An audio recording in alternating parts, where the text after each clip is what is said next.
Você tem plena confiança naquele que você está crendo, no Senhor Jesus? Hoje nós vamos ver Paulo falando a respeito disso. Segundo Timóteo, capítulo 1, hoje iniciamos essa segunda carta do apóstolo Paulo ao Timóteo, pastor dessa igreja em Éfeso também. E nós vamos meditar nessa carta, porque hoje é Deus falando conosco através dela. Então, essa segunda carta, ela é muito pequenininha, então vamos meditar, vamos nos aprofundar. Deus tem muito o que falar conosco. Vamos pedir a direção dele. Espírito Santo, hoje nós começamos a ler essa carta que o Senhor inspirou o teu apóstolo a escrever hoje para nós. Ela serve muito bem para nós, ela se encaixa na nossa vida perfeitamente. Por isso, fala conosco e nos dá o entendimento a respeito dela. Amém. No versículo 1, Paulo, apóstolo de Jesus Cristo, pela vontade de Deus, segundo a promessa da vida que está em Cristo Jesus. E ele diz assim, Paulo escreveu, Bispo Macedo, a segunda epístola a Timóteo, quando já se encontrava preso em Roma por causa do Evangelho. Ele ansiava ver seu filho na fé, pois sabia que estava prestes a ser executado. Embora desprovido de liberdade, abandonado por seus companheiros, Paulo manteve viva sua fé e sua confiança, colaborando com a propagação do Evangelho.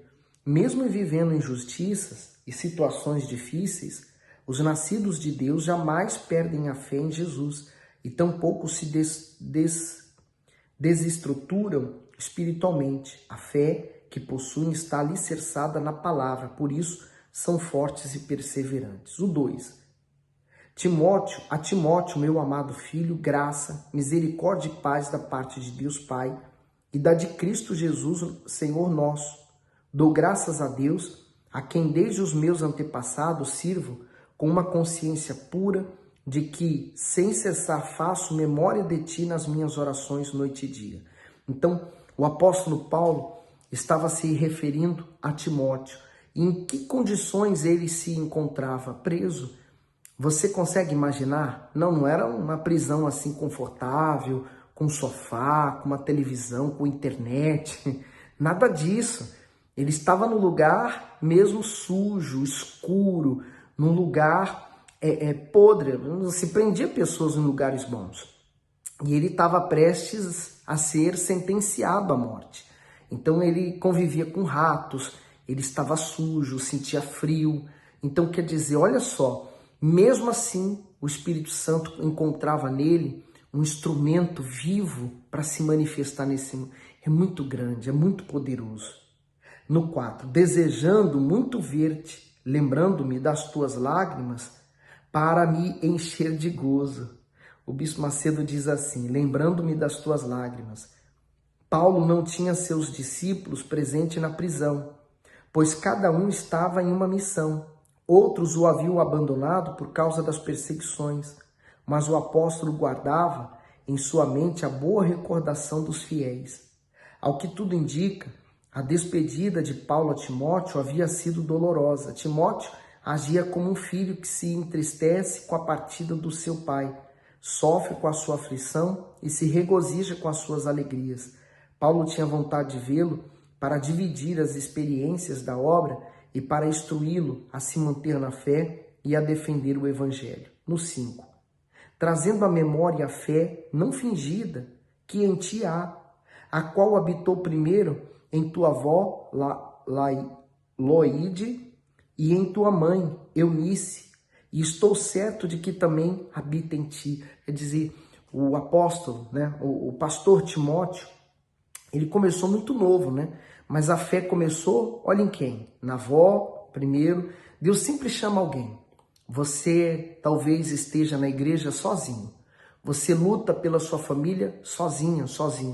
Mas Deus também chamou. Deus sempre ilumina alguém para, através desse alguém, chegar aos outros. Então, a avó Loide, e depois a mãe Eunice, e depois o filho Timóteo. Que família, Aí diz assim, Loide e Eunice, avó e mãe de Timóteo, eram judias.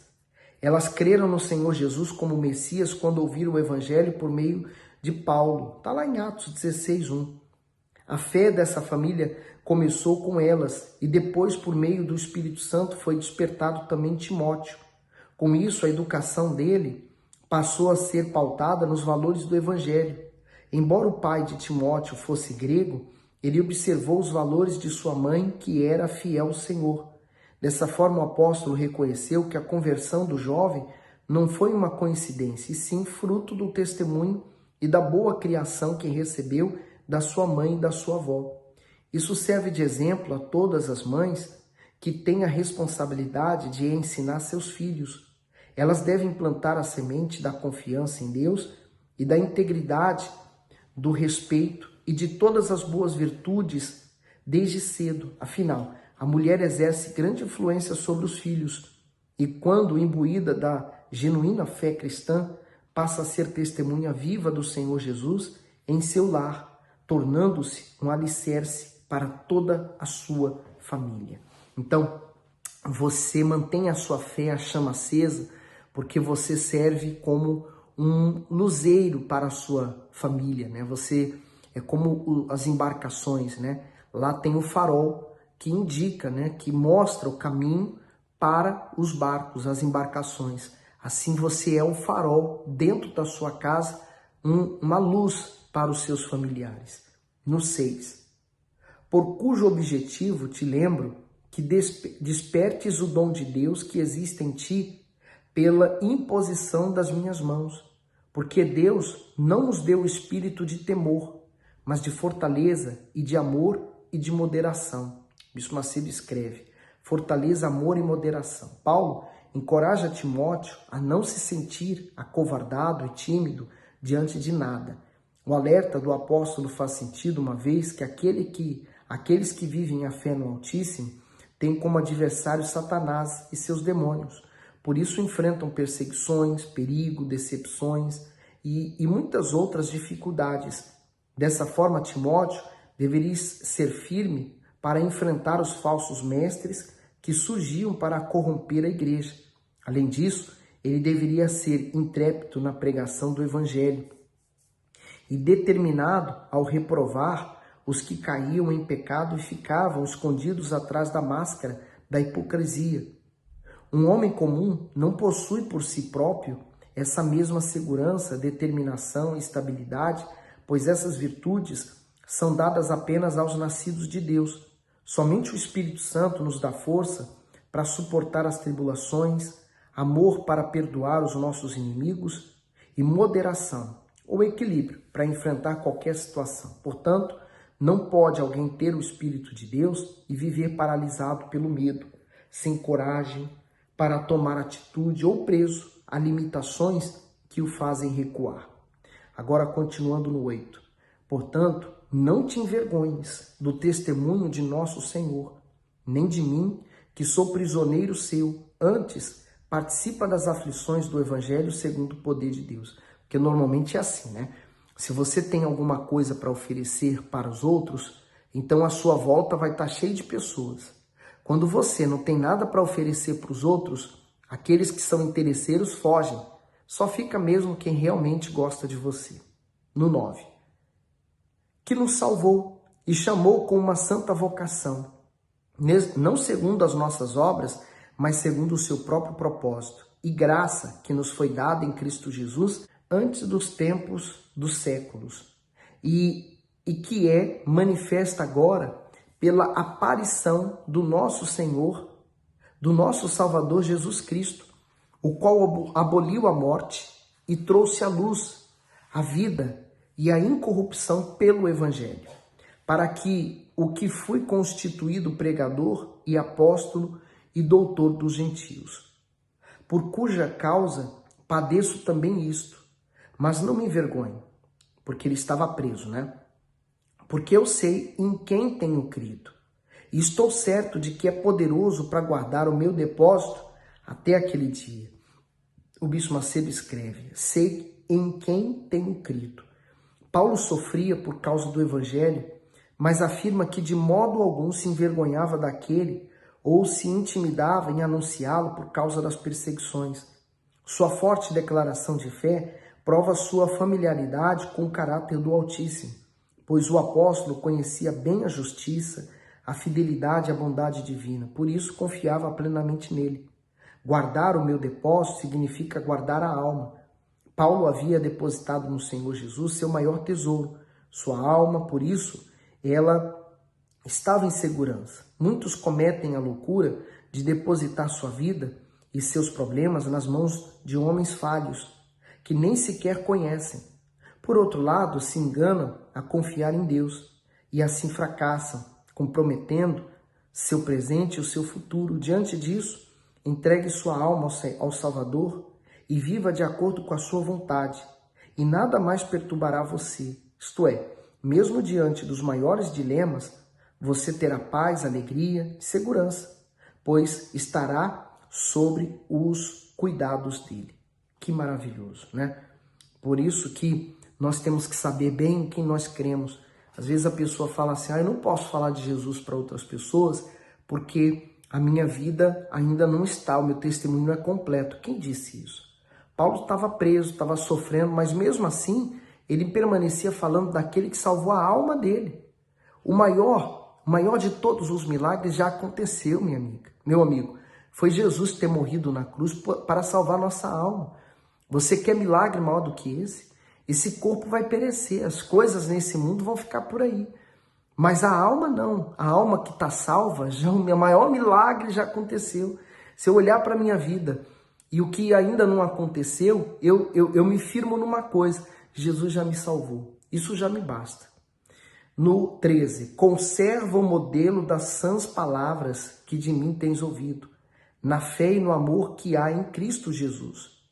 Guarda o bom depósito pelo Espírito Santo que habita em nós. Bem sabes isto, que os que estão na Ásia, todos se apartaram de mim, entre os quais foram Figelo e Hermógenes. Bispo Macedo escreve assim, Figelo e Hermógenes abandonaram Paulo devido à pressão das perseguições. Nada mais se sabe acerca deles. Muitos estudiosos os identificam como cooperadores no ministério, portanto conviviam com os ministros do Evangelho e com a igreja.